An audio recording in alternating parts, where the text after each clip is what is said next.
ज्ञानं विरतिमेव चाप्नोति दुःख निमित्तमपिदं तेन सुलभं भवति जन।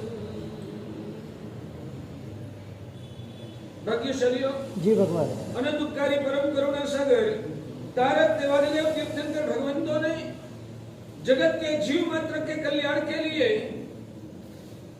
धर्म शासन की स्थापना की है।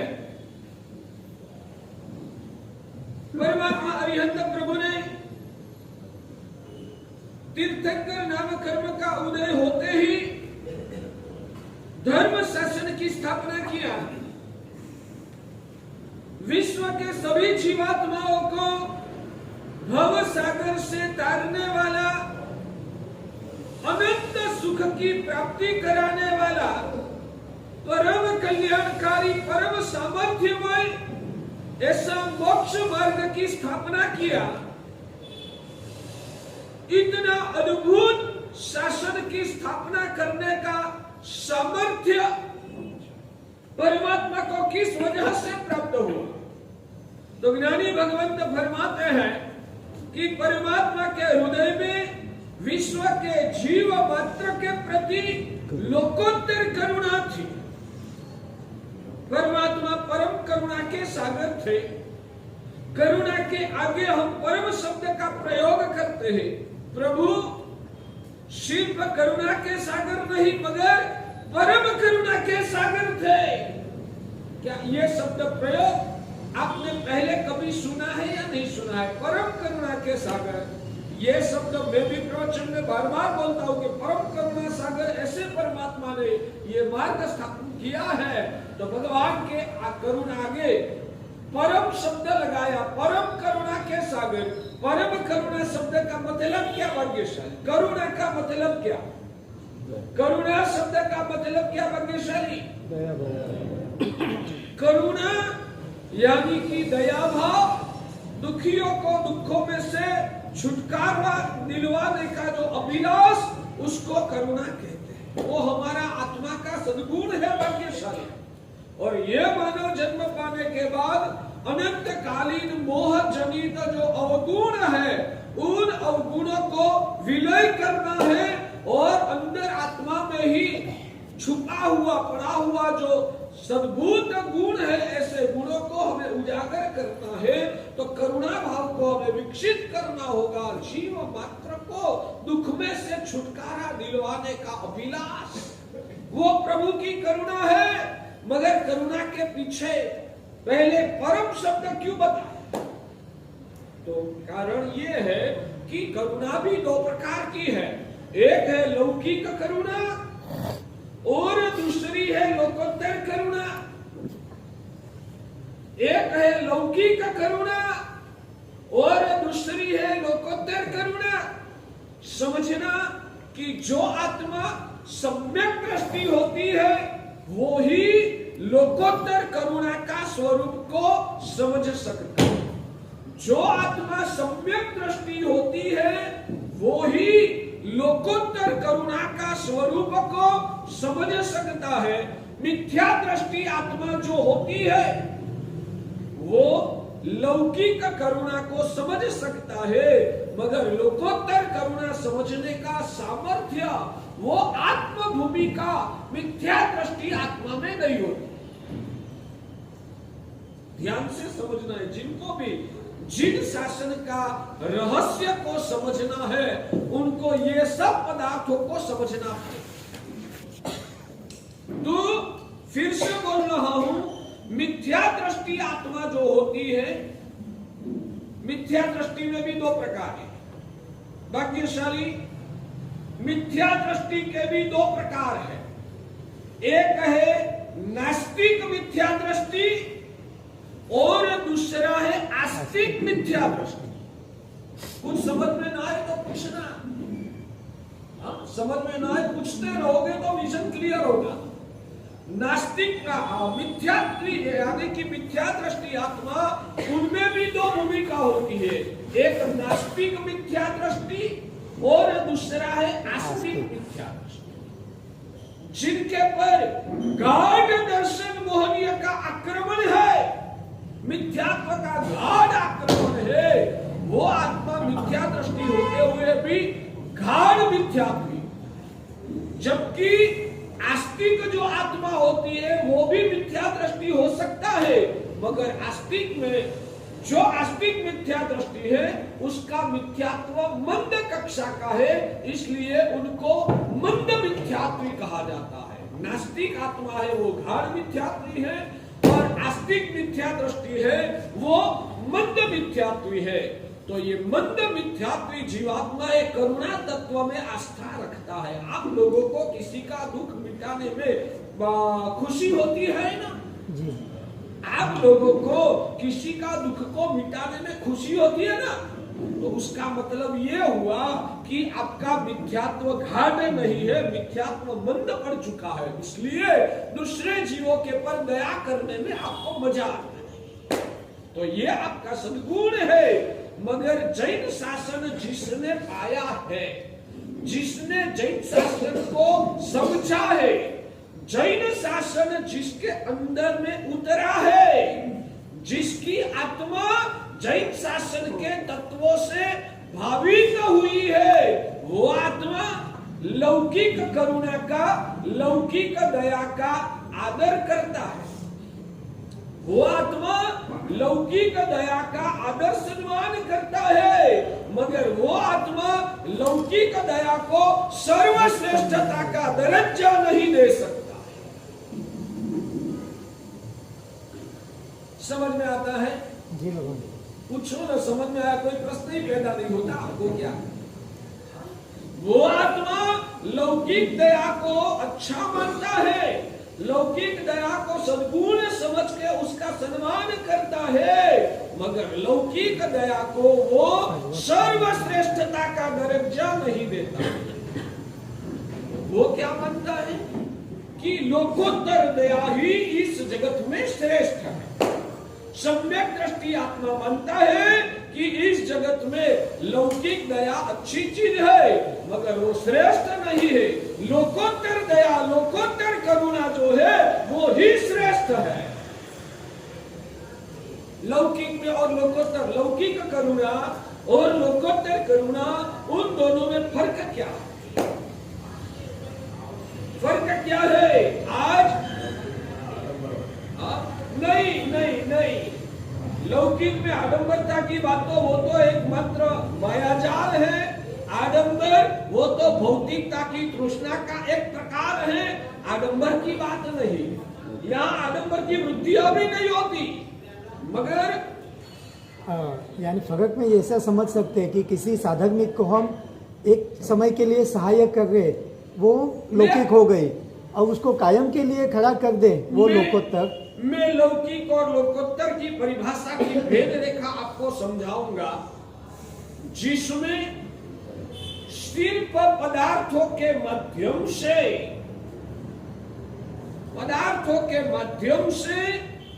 जो उपकार किया जाता है, और वो उपकार का फल सामने वालों को ज्यादा से ज्यादा सिर्फ एक भव के अंत तक ही फायदा कर सकता है।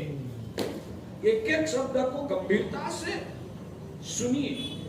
सिर्फ पदार्थों के माध्यम से जो उपकार किया जाता है, और जो उपकार सामने वाली आत्मा को ज्यादा से ज्यादा एक भव के अंत तक ही फायदा करा सकता है, जो फायदा इस भव के साथ जुड़ा हुआ है। ऐसी दया को लौकिक या तो द्रव्य दया कहा जाता है। ये जो करुणा है वो लौकिक करुणा कहा जाता है, इसको द्रव्य उपकार कहा जाता है। जैसे कि आप लोग कोई बीमार व्यक्ति, मान लो कि कोई जगह पे बाढ़ आई, हजारों लोग परेशान हो गए, तो उस वक्त आप लोगों ने लाखों करोड़ों रुपया इकट्ठा करके उन लोगों को आपने सहायक किया, उनको दुख में मदद मिली। वो मदद किसके माध्यम से मिली है? द्रव्य यानी कि पदार्थ।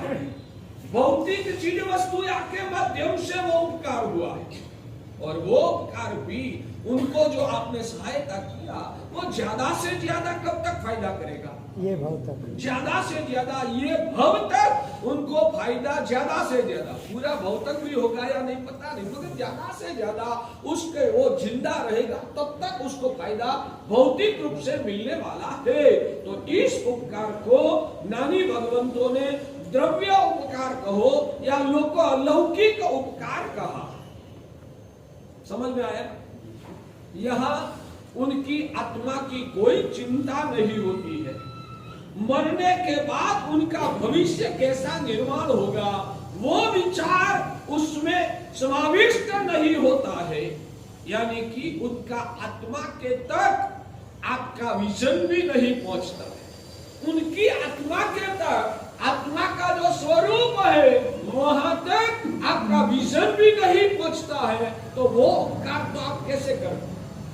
तो साधक मित्र को जब हम मदद करते हैं तो हम ऐसा सोचते हैं कि भाई सहाय से ये स्थिर बनेगा और धर्म में आगे बढ़ेगा, तो ये विचार को हम क्या कह सकते देखो हैं? ना, आप इतने पुण्यशाली हैं, आप इतने समझदार हैं कि ये जो प्रश्न आपने मेरे को पूछा उसका जवाब भी मुझे देने की जरूरत नहीं पड़ेगी।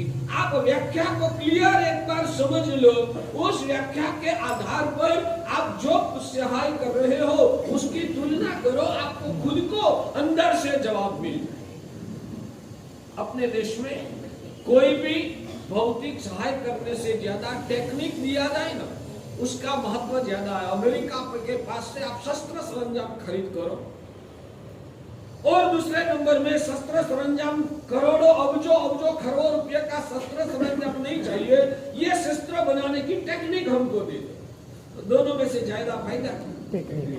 तो मैं आपको टेक्निक दे रहा हूं कि आप पूरे जीवन काल के दौरान जो भी परोपकार सहायता करते रहोगे, दया करते रहोगे, आपकी ये दया करुणा जो है वो लौकिकता में समाविष्ट होगी या लोकोत्तरता में समाविष्ट होगी। मुझे आपको बार बार पूछने के लिए आना भी नहीं पड़ेगा, मैं आपको टेक्निक दे देता हूं।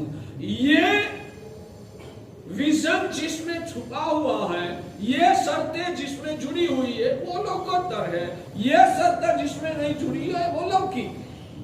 पहले साधर्मिक को जो सहाय की जाती है उसको लौकिक उपकार कहा जाएगा या लोकोत्तर उपकार कहा जाएगा, वो बाद में रखेंगे, पहले ये व्याख्या तय करो।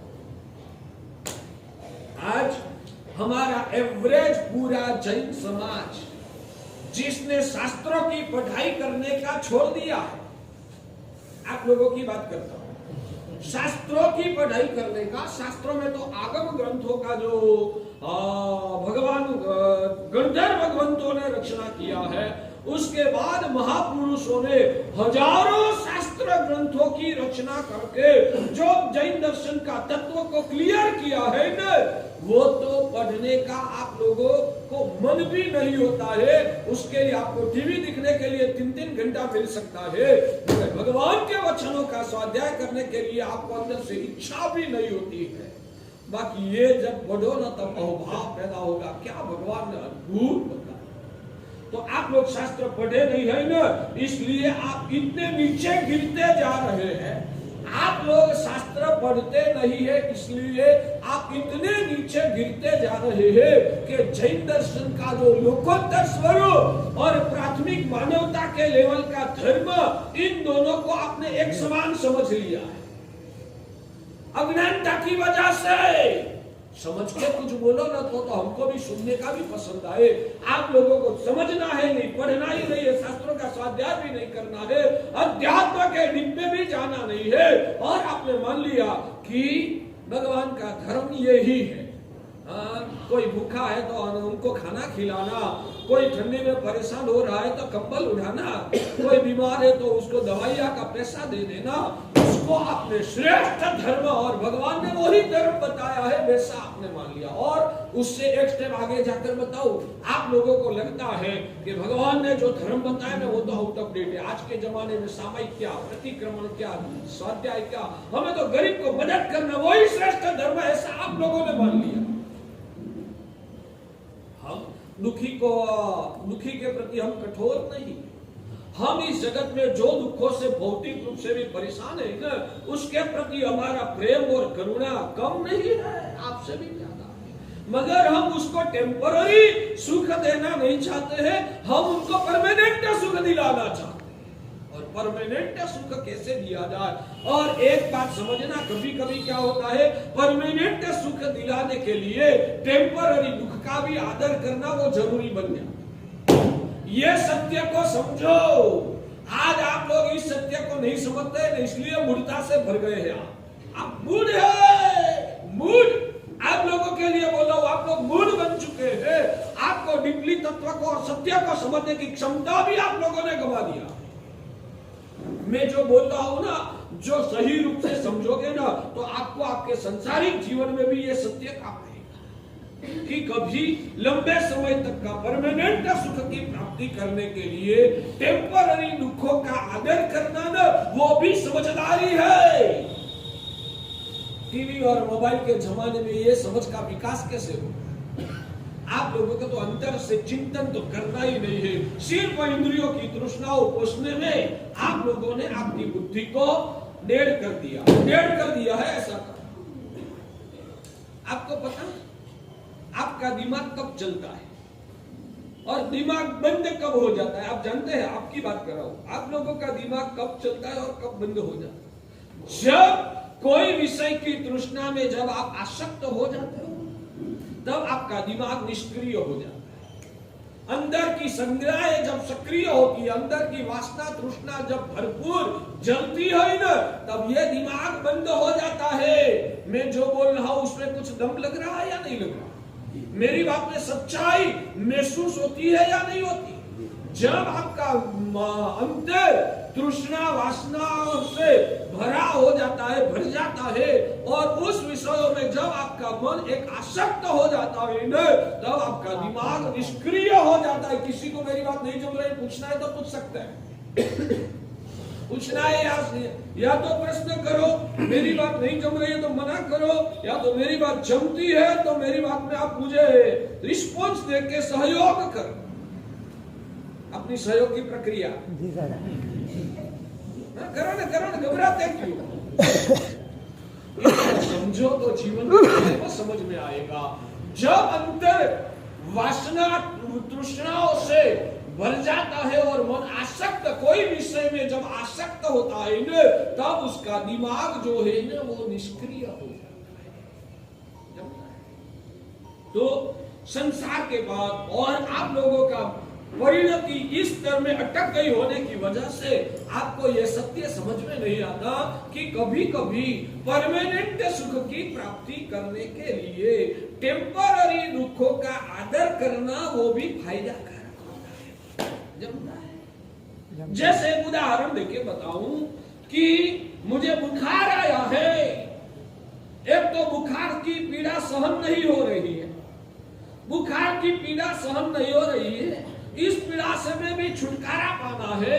उस दौरान डॉक्टर आया, डॉक्टर ने बोला कि आपको इंजेक्शन लेना पड़ेगा या तो कड़वी दवाइयां खाना पड़ेगा। मैं कहूंगा इतना भी दुख सहन नहीं होता, नया दुख क्यों आप ऐड करते? इतना भी दुख सहन नहीं होता, नया दुख क्यों ऐड करते हो? तो डॉक्टर बोलते हैं कि परमानेंट दुख से छुटकारा पाना है ना, तो टेम्पररी दुख का आदर करना वो भी फायदाकारक है। बुखार की पीड़ा से छुटकारा पाना है तो कड़वी दवाइयां या इंजेक्शन की पीड़ा को सहन करना वो तेरे परमानेंट आरोग्य के लिए फायदाकारक है ना? ठीक है ना? लॉजिक समझ में आता है? यह संसार की पूरी पीड़ा है, अनंत काल से हमारी आत्मा को परेशान कर रही है। संसार की पीड़ाएं अनंत काल से आत्मा को परेशान कर रही है। वो पीड़ा में से छुटकारा पाने के लिए हमारे करुणा सागर से परमात्मा ने इंजेक्शन और कड़वी दवाइयां जैसा चारित्र धर्म का कष्ट हमको दिखा। तो क्या इंजेक्शन लेने की आदत थी? जन्म से इंजेक्शन लेने की आदत लेके आए हैं। जो आदत नहीं होती है तो आदत बनाना पड़ता है, आदत नहीं है तो आदत को बनाना पड़ता है। और इंजेक्शन लेते हो तब हंसते हंसते लेते हो या रोते रोते लेते हो? इंजेक्शन जब भी लेते हो, रोते रोते लेते हो या हंसते हंसते लेते हो? डॉक्टर ने बोला इस इंजेक्शन का 1500 रुपया। सर दे दूंगा, इंजेक्शन तो देना ही पड़ेगा। 1500 दे के डॉक्टर मना करते छोड़ दे। नहीं डॉक्टर साहब मुझे तत्काल ठीक होना है, तो आप जो 1500 लेना हो तो 1500 ले लो, मगर मुझे इंजेक्शन दे दो। सामने से दुख का आदर करते हैं ना, पैसा दे के भी आदर करते हैं। क्यों?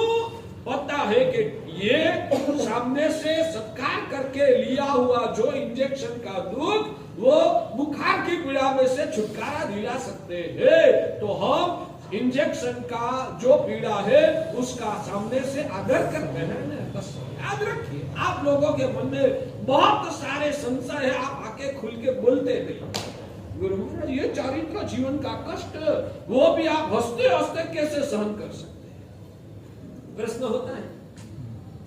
ये चारित्र जीवन का कष्ट गुरु भगवान आप हंसते हंसते कैसे सहन कर सकते हो? उसमें भी आप इतने खुश क्यों रह सकते हैं? हम कहते हैं कि ये दुख में ही हमको सुख का हेतु दिखा है। ये जो दुख है ना, उसमें ही सुख का दर्शन हो रहा है, इसलिए हम अंदर से इतने मस्त और प्रसन्न है। तो जैसे याद रखो, ये सब आपको सुन के संतोष मानना नहीं, स्वाध्याय करना है। अंदर का मिथ्यात्व का कचरा को मिटाना है, वह जला देना है, शुद्ध सम्यक को उजागर करना है। तो ये दुख भी सुख का कारण है, और कभी कभी सुख भी दुख का कारण हो जाता है। इंजेक्शन का दुख वो परमानेंट आरोग्य का सुख का कारण है, ठीक है ना। वापिस वो बात दोहरा के ये दूसरी बात कहूंगा कि हमारा भगवान कहते हैं कि संसार में 84 लाख योनि में अनंत काल से हमारी आत्मा जो जन्म मरण की परंपरा में फंसी हुई है, और संसार की अनंत भवों की जो पीड़ाएं है ना, उस पीड़ा को मिटाना है, बुखार की पीड़ा को मिटाना है, तो इंजेक्शन की पीड़ा का आदर करना वो सही मार्ग है। वैसे संसार की भवों की पीड़ाओं को मिटाना है, तो टेम्पररी चारित्र का कष्ट का आदर करना वो सही तरीका है। तो टेम्पररी दुख का आदर वो परमानेंट दुख को मिटा सकता है, ठीक है। वैसे ही टेम्पररी सुख का आदर वो परमानेंट सुख को भी मिटा सकता है। समझ में नहीं आया? टेम्पररी सुख का आदर वो परमानेंट सुख को भी मिटा सकता है। संसार के 5 इंद्रिय के सुखों में हम फंसे, उसकी आसक्ति में हम फंस गए, तो उसकी वजह से जो कर्म बंद होगा, उसकी वजह से जो आत्म गुण आच्छादित हो जाएगा, उसकी वजह से जो पाप कर्म का संचय होगा। मत समझना कि जीव की हिंसा करने से ही पाप कर्म का बंध है। इतना संकुचित सोचने मत अटकिए कि सिर्फ जीव की हिंसा करना वही पाप कर्म का कारण है, सिर्फ झूठ बोलना वही पाप कर्म का कारण है। इतना संकुचित मत सोचिए। मेरे भगवान कहते हैं कि आत्मा के स्वभाव से विपरीत ऐसे भौतिक पदार्थों में आसक्त होना ना, वो भी पाप कर्म का प्रबल कारण है। एक भी जीव की हिंसा नहीं भी किया तो भी आपने आपकी खुद की, आत्मा की और आत्मगुणों की हत्या कर दिया। समझ में ना आए तो प्रश्न करते रहना। सिर्फ जीव हिंसा और झूठ बोलने से पाप कर्म का बंध होता है, वो तो स्थूल परिभाषा। मेरे भगवान कहते हैं कि खुद के आत्म गुणों की हत्या वो सबसे बड़ा पाप है। तो अढ़ाक पापस्थानक में आत्मा का कहीं नाम ही नहीं आता ही है ना। 10 में राग, 11 में द्वेष, वो क्या चीज है? आत्मा के दोष। बस आत्मा के दोष तो है, आत्म गुणों की हत्या है। उसमें आत्मा का जो समता का गुण है उसकी हत्या हो जाती है। उसमें हमारा जो सम्यक का आत्म गुण है वो क्षीण हो जाता है, खत्म हो जाता है। तो वो सब आत्महत्या का ही पाप बताया गया है। मेरे भगवान कहते हैं कि भौतिक सुखों में सिर्फ राग और द्वेष का परिणाम को अधीन होने पर हम हमारा आत्मा का अपराध कर रहे हैं, और आत्म गुणों की हानि हो रही है, आत्मा को भयानक नुकसान हो रहा है। मैं तो कहता हूं मेरे भगवान के कथनों के अनुसार जीव हिंसा करने से जितना पाप लगता है ना, उससे ज्यादा राग द्वेष का परिणामों को पोषने से ज्यादा भारी का पाप कर्म का बंध होता है। शायद पैर के नीचे चींटी मर गई ना, फिर भी केवल ज्ञान हो सकता है, मगर राग द्वेष करते करते केवल ज्ञान कभी नहीं हो सकता। तो आप 24 घंटे निरंतर इस प्रकार के पाप में फंसे हैं। फिर से ये पदार्थ का स्वाध्याय करो। सुख की बात करने से पहले दुख की बात, तीसरी चौथी बात दोहरा रहा हूं कि परमानेंट दुखों से छुटकारा पाना है तो टेम्पररी दुखों का समझदारी के साथ आदर करना वो सही मार्ग है जो हमने अपनाया है। टेम्पररी इस दुख का आदर करके हम संसार का भवभाव की पीड़ाओं को खत्म करने का रास्ता हमने चुन लिया। और टेम्पररी सुख को चुनना वो परमानेंट सुखों से वंचित होने का उपाय। टेम्पररी सुखों को पसंद करना वो परमानेंट सुखों से वंचित रहने का कारण है। समझ में आता है? आप लोगों ने इस संसार में भौतिक जगत में टेम्पररी सुखों में आप आसक्त हो गए तो आत्मा का जो अनंत सुख है वो हाथ में नहीं आएगा, मोक्ष पद नहीं मिलेगा।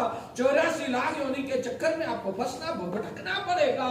इसलिए टेम्पररी सुखों की आसक्ति वो परमानेंट सुखों से आपकी आत्मा को वंचित रखता है। हम आपको कहते हैं कि संसार के इंद्रिय के सुखों को छोड़ो। क्या हम कठोर है? आपका सुख दिखने से क्या हमारे अंदर में जलन होती है? हम किस लिए मना करते हैं कि आप संसार के सुखों को छोड़ो? किस लिए बोलते हैं? उसमें भी अंदर में करुणा भाव छुपा हुआ। आपको परमानेंट सुख दिलाने के लिए हम रिक्वेस्ट करते हैं कि ये सुखों को ठुकरा दो तो ही वो मिलेगा। तो आपका सुख को ठुकराने का उपदेश देने पर अंदर की कठोरता नहीं, परम करुणा छुपी हुई है।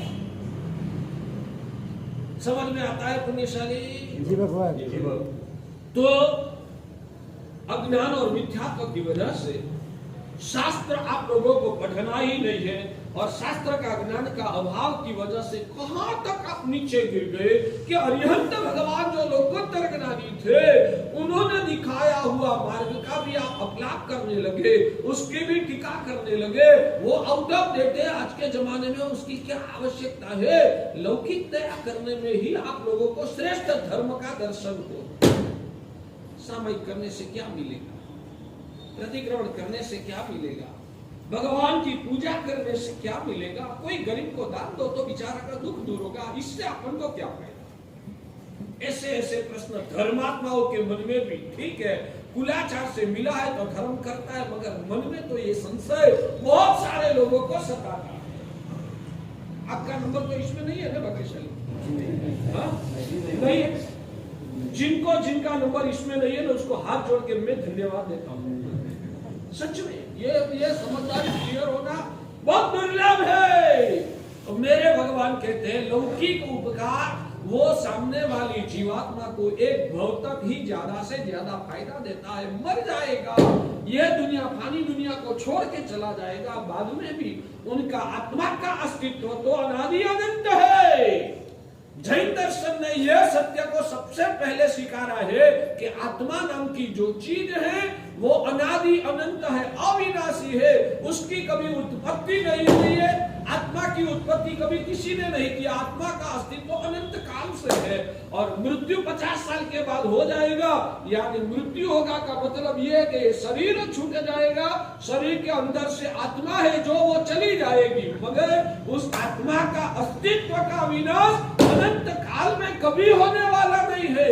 तेरी आत्मा आज इस भाव में, कल मर के दूसरी गति में जाएगी, मगर आत्मा का स्थान पलट होगा, एड्रेस पलट होगा, मगर आत्मा का अस्तित्व का विनाश तो कभी होने वाला नहीं है। तो तूने जो लौकिक उपकार किया है एक भव तक शायद उनको ज्यादा से ज्यादा सहाय करेगा। मर के चला गया, बाद में जहां जाएगा वहां उन आत्मा की हालत क्या? तो भगवान वो सोचते हैं कि उनकी भवोभव भटकने की परंपरा ही खत्म हो जाए और परम पद की अवस्था को जो प्राप्त कर ले तो हमेशा के लिए सभी दुखों से छुटकारा हो जाए। तो उनका आत्मा की जो चिंता करना, ये दुख भी उनके जीवन में क्यों आया? कोई पाप कर्म का उदय की वजह से आया, तो दोबारा वो जीवन में पाप ही न करे और कभी अनंत काल में वापिस ऐसे दुखों का भोग बनना ही न पड़े।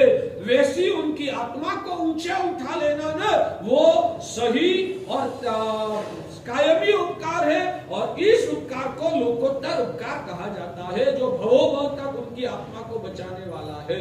तो लौकिक उपकार को श्रेष्ठ माना जाएगा या लोकोत्तर उपकार को श्रेष्ठ माना जाएगा? लोकोत्तर। मगर लोकोत्तर वाला आत्मज्ञान देता है, रोटी नहीं देता है। लोकोत्तर उपकार करने वाला आत्मज्ञान देता है, वो रोटी सब्जी नहीं देता है, तो श्रेष्ठ उपकार किसको कहा जाएगा? बोलो ना, आवाज नहीं आती, आवाज नहीं आती, अभी भी नहीं आती आवाज। लोकोत्तर ये समझो तो ही सम्यक दर्शन का आवरण टूटेगा और अंदर से सम्यक दर्शन धीरे धीरे प्रकट होगा। जिन शासक एक भव का अस्तित्व को ज्यादा महत्व नहीं देता है, जिन शासन अंदर में रही हुई चैतन्य स्वरूप जो आत्मा है, उन आत्मा को ही केंद्र में फोकस करके मार्ग प्रदान करते हैं भगवान अरिहंत परमात्मा। तो मेरे भगवान लौकिक करुणा से भी बहुत ऊंचे उठकर लोकोत्तर करुणा के स्वामी बने थे, इसलिए मेरे भगवान को विशेषण दिया परम करुणा सागर। समझ में आता है? तो ठीक लौकिक दया करने की कोई मना नहीं है, ध्यान में रखिए। लौकिक दया का निषेध भगवान ने कभी भी नहीं किया है। मगर आप जानते हैं ना, आत्मा का विकास क्रम के कितने स्टेप्स भगवान ने बताए हैं? 14।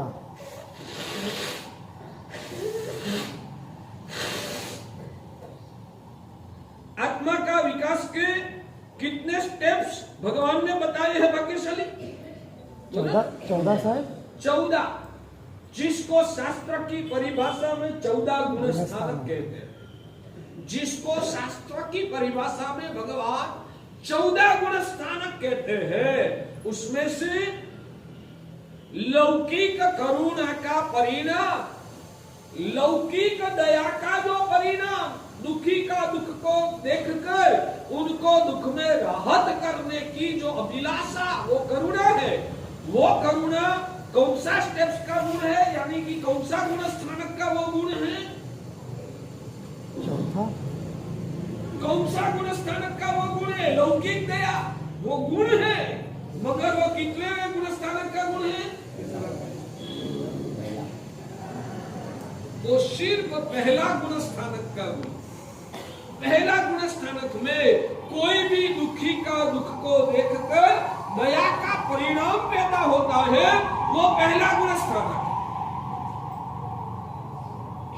कोई भी दुखी आत्मा को दुखी देखकर उनके प्रति जो दया जगती है, वो पहला गुण स्थानक। और वो दुख किस वजह से आया? पहले उसने कोई पाप कर्म किया होगा। जब तक ये पाप से छुटकारा नहीं होगा, तब तक दुखों की परंपरा से वो नहीं बच पाएगा। इसलिए उनको पाप से बचाने के लिए आत्मभान कराना चाहिए, उनको आत्म जागृति करने के लिए परमात्मा देव और गुरु के साथ जुड़ाव कराना चाहिए, उनको धर्म के साथ जोड़ के आध्यात्मिक ऊंचाई पे ले आना चाहिए। वो होगा तो उसको ऐसा दुख दोबारा संसार में कभी सहन करना ही नहीं पड़ेगा। यानी कि उनकी आत्मा की स्थिति को ऊंचे उठाने का अभिलाष, जो भाव करुणा कहा जाता है, लोकोत्तर करुणा कहा जाता है, वो लोकोत्तर करुणा का परिणाम वो चौथा स्टेप, चौथा गुण स्थानक का गुण है। समझ में आता है? यानी कि कितनी भी करोड़ों रुपया के माध्यम से होने वाली लौकिक दया से छोटी सी भी भाव दया का लेवल भगवान ने ऊंचा स्तर का दिखाया।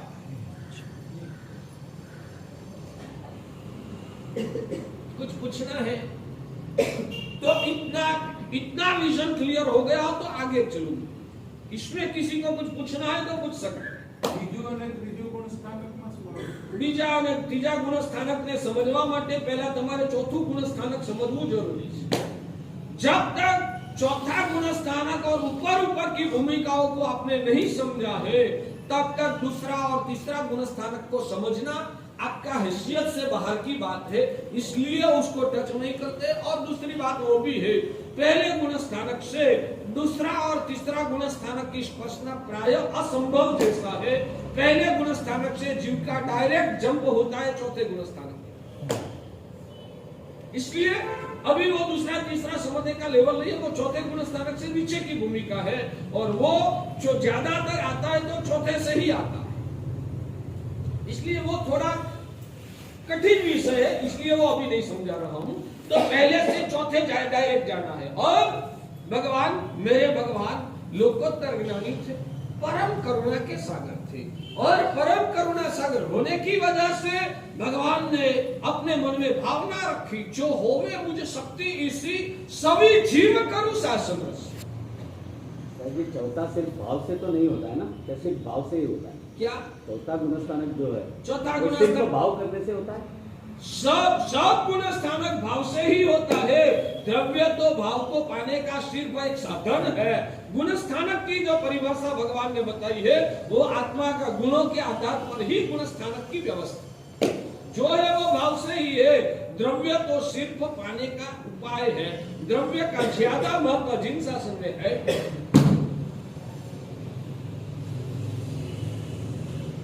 समझ में आता है पुण्यशाली? हाँ बोलो बोलो ना पुण्यशाली। पहला અને ચોથામાં ફરક, पहले में क्या फर्क है और चौथे में क्या फर्क है, वो समझने के पहले पहला गुण स्थानक में जीव की भूमिका क्या होती है और चौथा गुण स्थानक में जीव की भूमिका क्या होती है, पहले वो तो समझो। ये क्या है, इस व्यक्ति और उस व्यक्ति में फर्क क्या है, वो समझने से पहला तो लेवल वो आता है कि वो व्यक्ति कैसा है और वो व्यक्ति कैसा है, वो तो समझो। दोनों की स्थिति को ही समझा नहीं है तो दोनों के बीच में फर्क क्या है वो आप कैसे समझ पाओ? तो दोनों के बीच में का फर्क समझने से पहले पहले गुण स्थानक का लक्षण क्या होता है और चौथे गुण स्थानक का लक्षण क्या होता है, वो पहले समझने की कोशिश करो, और वो समझने में ही आपका पूरा चौमासा खत्म हो जाएगा। फिर भी मैंने बताया ये पहला गुण स्थानक का लक्षण है कि जिसमें दूसरे जीवों का लौकिक दया का परिणाम हो। लौकिक भौतिक रूप से दुखी व्यक्ति को देखकर उनको दुख में मदद करने की भावना, वो पहला गुण स्थानक है। और कोई भी आत्मा का आत्मा के अंदर की चिंता करना, वो चौथा गुण स्थानक है। बोलो ये फर्क बताया? फर्क तो बताया, पहले मैंने प्रवचन में वही बताया था। तो साहब करुणा भाव रख के कोल्हापुर में दूसरा चातुर्मास जरूर कीजिए। ये भी करुणा भाव करके ही किया है इस बात और करुणा भाव में भी हमारे वहां भगवान ने विवेक बताया है। क्या विवेक बताया है? तू कितना भी करुणा करता है मगर सामने वाला पात्र ही नहीं है, तो उनके पीछे शक्ति खरीदने के बदले में दूसरी जगह पर जाना अच्छा है। हम करेंगे, पहले भी आपने वही वचन मुझे दिया था, इसलिए मैंने आपके पर भरोसा करके दूसरा चौमासा किया। दूसरे चौमासे में भी आप वही वादा दोगे तो लगेगा कि ऐसी वायदा ही करने वाले लोग हैं, तो आगे जाना होगा। नहीं, दूसरे में शायद कोई थोड़े लोग भी परमानेंट आएंगे तो तीसरे का जरूर सोचूंगा। साहिब जी, सिर्फ चिंता करने से या भाव करने से, सिर्फ चिंता या भाव करने से सामने वाले को कुछ दिया तो नहीं ना? मेरी बात सुनो, उसमें तुम्हारी आत्मा की पात्रता दिखती है, सामने वालों को फायदा हुआ या नहीं हुआ, उनको अपनी चिंता का फायदा का लाभ कैसे कराना वो आगे की बात है। मगर आप अंदर से कैसे है, आपका अंदर का लेवल मलिन है या पवित्र है, वो कैसे पता चलेगा? वो पता कैसे चलेगा? वो तो भावना से ही होता है। तो यहाँ तो भगवान आपका खुद का आत्मा का लेवल की बात कर रहे हैं, और सामने वालों को भी जिसकी भावना सच्ची होती है ना, वो अदब लगा के बैठता नहीं है, वो काम करता है। जैसे कि मैं आपको अभी प्रवचन सुना रहा हूँ, मेरे अंतर में भावना तो है ही कि पूरे कोल्हापुर वासी सब संसार का त्याग करके मेरे साथ आ गए, मेरा ऐसा भाव है। मगर भाव रखकर अंदर में कमरे में जाके नौकर वाली सिर्फ नहीं गिनता हूँ, प्रवचन की पीठ पे आके पसीना भी बहाता हूँ, यानी कि मेहनत भी करता हूँ। क्यों मेहनत करता हूँ? ये हृदय का भाव सच्चा है। रिजल्ट कितना मिलेगा पता नहीं है, फिर भी सच्चे भावों से मेहनत करता हूँ। भगवान कहते हैं वो लोग कितना पाएंगे पता नहीं, मेरा तो फायदा ही फायदा है, क्योंकि मैं निष्ठा से मेरा कर्तव्य को निभा रहा हूं, तो मेरा तो कल्याण निश्चित। ठीक है, चलिए आगे पूछना, और कुछ पूछना तो पूछ लो। ये विषय शायद थोड़ा गहन भी लगेगा, मगर बार बार सुन के अंदर का कचरा जो निकल गया और विजन क्लियर हो गया ना, तो प्रभु का मार्ग की अंतरंग स्तर पर स्पर्शना हो जाएगी, और वो स्पर्शना हो गई ना तो आपका लेवल ऊंचे उठने लगेगा, मोक्ष की और आपकी प्रगति होने लगेगी।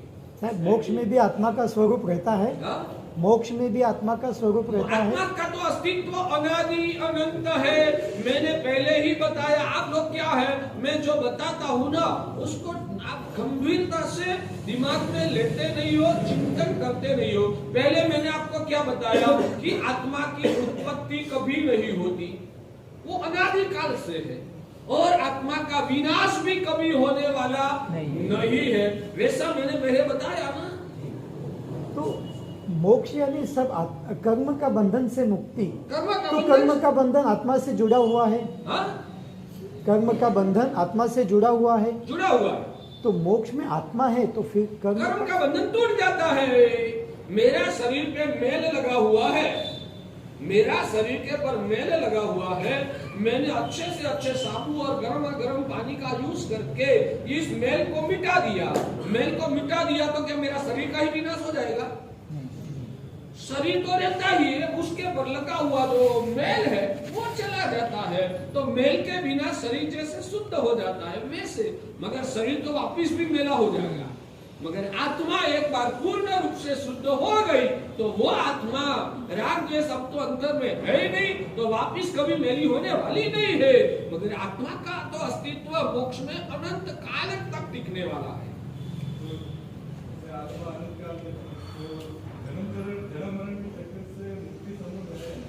जन्म मरण से मुक्ति,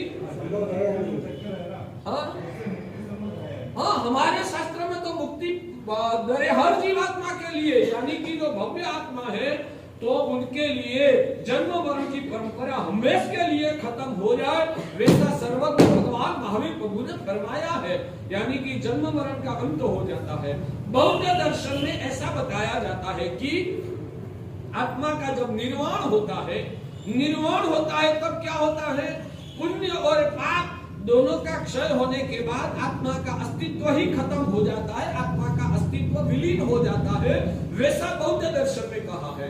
हमारे सर्वज्ञ तीर्थंकर भगवान कहते हैं कि आत्मा का अस्तित्व कभी खत्म नहीं होता, आत्मा के पर लगे हुए कर्म और आत्मा के अंदर में भरे हुए मोह माया के विकार वो खत्म होने के बाद आत्मा शुद्ध हो जाती है। यानी कि दोबारा कि बौद्ध दर्शन में आत्मा निर्वाण शब्द का अर्थ वो बताया कि आत्मा का अस्तित्व ही खत्म हो जाता है। हमारे जैन दर्शन में भगवान कहते हैं कि आत्मा का अस्तित्व कभी खत्म नहीं होता, आत्मा के ऊपर लगे हुए कर्म क्षय हो जाता है और बाद में शुद्ध आत्मा जो 14 राजलोक के ऊपर उसका अवस्थान है, वहां आत्मा अनंत काल के लिए आत्म सुख का अनुभव करता है, यानी कि आत्मा का अस्तित्व तो वहां भी टिका हुआ ही रहता है। वो जैन दर्शन की मान्यता है। ठीक है, चलिए आगे। हाँ बोले बोले। भाव दया का भाव रखकर द्रव्य दया कैसे करेंगे? भाव दया का भाव रखकर हम द्रव्य दया कैसे कर पाएंगे? आपने दर्शन मोहनी और चारित्र मोहनी की बातें सुनी ना। भाव सम्यक क्या है वो समझना है, और खुद का जो लेवल है उस लेवल के पर आपको आचार का पालन करना है। भगवान ने द्रव्य दया का निषेध नहीं किया है, द्रव्य दया करते करते भी भाव दया का लक्ष्य क्लियर रखना है। हम मिठाई देने का भाव के साथ क्या रोटी का दान कर सकते हैं या नहीं कर सकते? कर सकते हैं। मिठाई देने का भाव के साथ रोटी का दान कैसे हो सकता? मिठाई देने का भाव के साथ रोटी का दान कैसे हो सकता? भाव है ना, वो मिठाई देने के भाव है, लेकिन आज तो हम रोटी दे रहे हैं। ना तो मिठाई देने का भाव के साथ साथ रोटी का दान हो सकता है ना। तो भाव दया का भाव के साथ साथ द्रव्य दया हो सकता है। क्या दिक्कत क्या है? ये श्रेष्ठ है हमारे गुरु भगवान जो आत्म कल्याण का मार्ग सिखाते हैं, मोक्ष का स्वरूप और मोक्ष का उपाय सिखाते हैं, वो ही श्रेष्ठ है। क्योंकि उसके भव की परंपरा मिटने वाली है। मगर मैं खुद अज्ञानी हूं तो मैं आत्मज्ञान दूसरे को कैसे दे पाऊंगा? आज वो मेरा सामर्थ्य नहीं है, तो आज मेरे पास जो ताकत है उस ताकत के अनुसार उनको सहाय करूंगा। तो उनको आज मेरे पास भगवान ने पैसा दिया है, भगवान नहीं दिया है ना? क्या भगवान पैसा दे सकते हैं? पैसा किसने दिया? तो जिनकी कृपा से दिया उन्होंने ही दिया, ऐसा व्यवहार से बोल सकते हैं या नहीं बोल सकते? तो पैसा किसने दिया? देव गुरु। जब भी पैसा आपके पास होते हैं तो ये भगवान ने दिया है, वैसा ही मानते हो ना? ऐसे मानने वाले लोग कितने हैं? तो मेरी मेहनत से भी। चलो वो एक आड़ बात है, अभी साइड में रखो, मूल विषय पे आना है। मेरे पास खुद के पास ना आत्मज्ञान देने वाले, मोह का जहर को जलाकर आत्मा की शुद्धि कराने वाले, वैसे गुरु महाराज जो आध्यात्मिक परोपकार कर रहे हैं वो श्रेष्ठ है, वही करने जैसा है। मेरा वो सामर्थ्य नहीं है, मैं वो नहीं कर सकता हूँ, मगर श्रेष्ठ तो वो ही है। मेरा भी वो दिन कब आएगा कि मैं भी ऐसे गुरु भगवान की जैसे हजारों लोगों को आत्म कल्याण का मार्ग सिखाऊंगा, वो दिन कब आएगा? भाव है। आज वो सामर्थ्य नहीं है। आज तो भगवान ने मुझे पैसे दिए हैं, तो पैसे के माध्यम से दुखी को दुखी के दुख में मदद करूंगा, ये करूंगा, अच्छी चीज है। मगर इसको मैं सर्वश्रेष्ठ नहीं मानता हूँ। सर्वश्रेष्ठ उपकार तो मेरे गुरु जो करते हैं वो ही है। क्या ये भावों के साथ उनको द्रव्य दया नहीं हो सकती है? ऐसे भावों के साथ पुण्यशाली क्या द्रव्य दया नहीं हो सकती है? हो सकती है। करुणा जो हम लोग कर रहे हैं ना, वो वही उसके लिए तो हम उसको ठीक मान रहे हैं। ठीक ही है, गलत थोड़ी ना है। हमने कभी भी इसको गलत नहीं किया है। आप समझो, पहले गड़बड़ मत करो। आप जो द्रव्य दया करते हो उसको हमने आज तक जिंदगी में कभी भी गलत नहीं किया। और लोकोत्तर के भाव ही हमको मालूम ही नहीं है, आज उसको हम समझ रहे हैं। आज समझ रहे हैं ना, बस इसलिए तो आया हूँ। अब समझ जाओ तो अच्छी बात है। तो समझो वापिस कि द्रव्य दया खराब चीज नहीं है। द्रव्य दया खराब चीज नहीं है, मगर द्रव्य दया सर्वश्रेष्ठ भी नहीं। मैं उतना बता रहा हूं। और आप आपके संसार के लेवल पर द्रव्य दया करते रहो, अच्छा है, मैं क्या मना।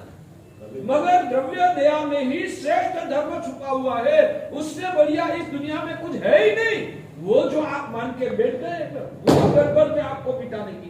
द्रव्य खर्च नहीं करेंगे तो धर्म बढ़ेगा। अरे मगर मैं द्रव्य खर्च करने का कब मना किया? भाग्यशाली आप समझो तो सही। मैंने 6 बार तो अभी बोल दिया कि द्रव्य दया करने की हम मना ही नहीं करते हैं। आप द्रव्य दया करो, मेरा आशीर्वाद है। मैं मना कहाँ करता हूँ?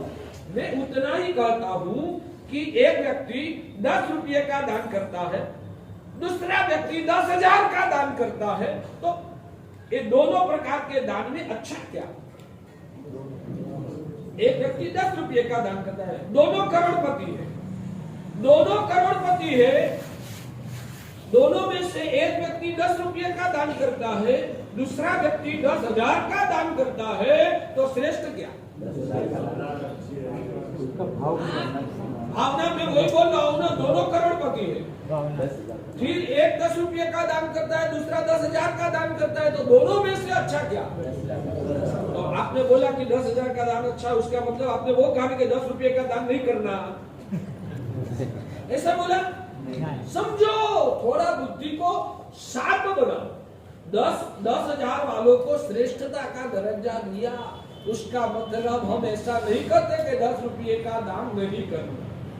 जितना करता है तो अच्छा ही है, 10 रुपये का भी दान दिया तो अच्छी बात है, मगर 10 को ही श्रेष्ठ मत मान, 10,000 दे सकता है। समझ में आता है? भाग्यशाली बुद्धि को एक शार्प बना के आप समझो तो हो जाएगा। चलिए साहब जी, जो राग द्वेष का परिणाम या वासना का परिणाम होता है, उस समय दिमाग क्यों बंद होता है? वो तो अंतरंग एक अंतरंग प्रक्रिया है कि आपकी चेतना एक साथ दो जगह पर काम नहीं कर सकते। ये आत्मा का स्वभाव का स्वरूप है कि एक साथ दो जगह पर आपकी आत्मा काम नहीं करती है। जब वासना के भावों में आसक्त हो गया तब दिमाग निष्क्रिय हो जाएगा, और जब दिमाग सक्रिय होगा तो अंदर की संवेदना ठप हो जाएगी। वो तो एक अंतरंग प्रक्रिया व्यवस्था है, एक साथ आपका आत्मा दो जगह पर काम नहीं करता है। इसलिए जब वासना में फंसते हो तब चिंतन अटक जाता है, चिंतन करने लगते हो तो वासना उस टाइम के लिए दब जाती है। वो कुदरती व्यवस्था है। चलिए, तो मेरे भगवान परम करुणा के सागर थे, और परम करुणा सागर होने की वजह से मेरे भगवान ने कभी भी टेम्पररी दुखों को मिटाने के पर वो अपना ध्यान फोकस ही नहीं किया।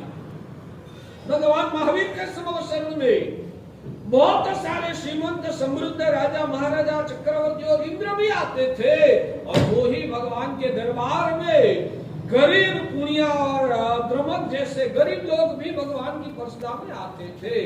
भगवान ने सभी को आत्मा का उत्थान का ही उपदेश दिया, आत्मा की पहचान कराने के पर ही अपना लक्ष्य को फोकस किया।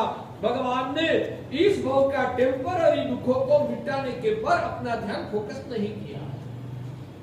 समझ में आता है? क्योंकि पहले तो वो पिछली कल परसों की बात वापिस दोहरा देता हूँ कि भगवान तो मानते थे कि उनको जो गरीबी आई है ना, वो गरीबी भी किस वजह से आई है? उनके खुद के कर्मों की वजह से। अब उसका मोक्ष कब होगा? ये कर्म खत्म होगा तो मोक्ष होगा।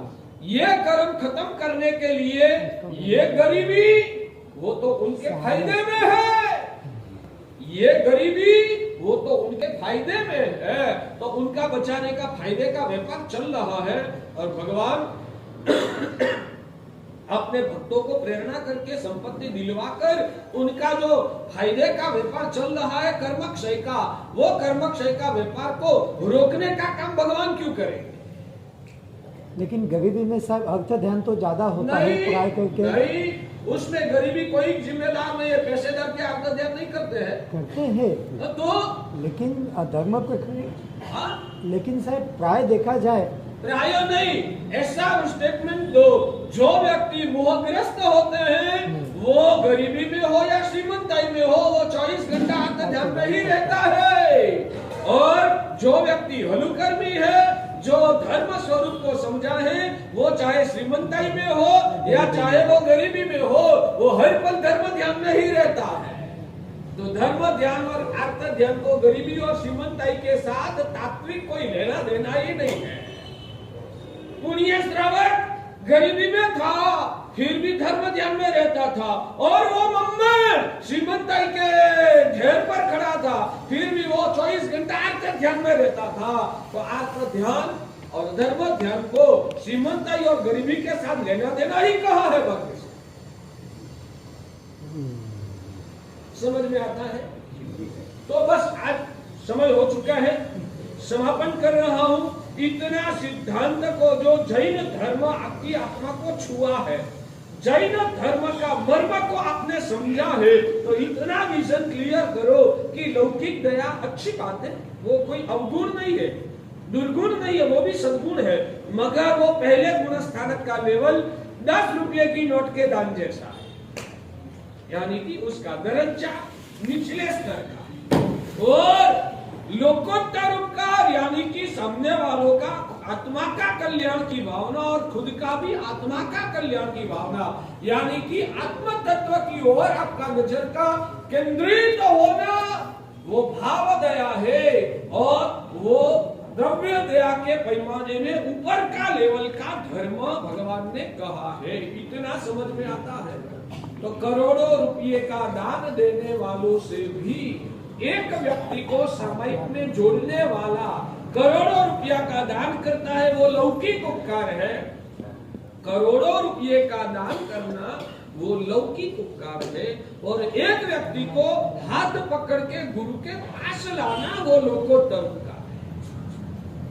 कोई बीमार व्यक्ति को लाख रुपए की दवाइयां दिलाना और उनको जीवित दान देना वो लौकिक उपकार है।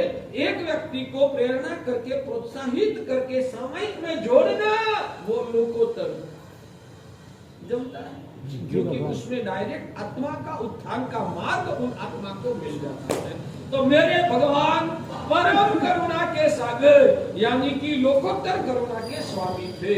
ऐसे भगवान ने जगत के जीव मात्र को हमेशा के लिए शाश्वत और स्वाधीन आत्म सुख दिलाने के लिए जो मार्ग बताया है उस मार्ग की चर्चा आगे आगे के दिनों में प्रवचन के दौरान करके हम हमारा मिथ्यात्व को निकालकर हम भी सम्यक की स्पर्शना करके मिला हुआ इस जीवन को सफल बनाए।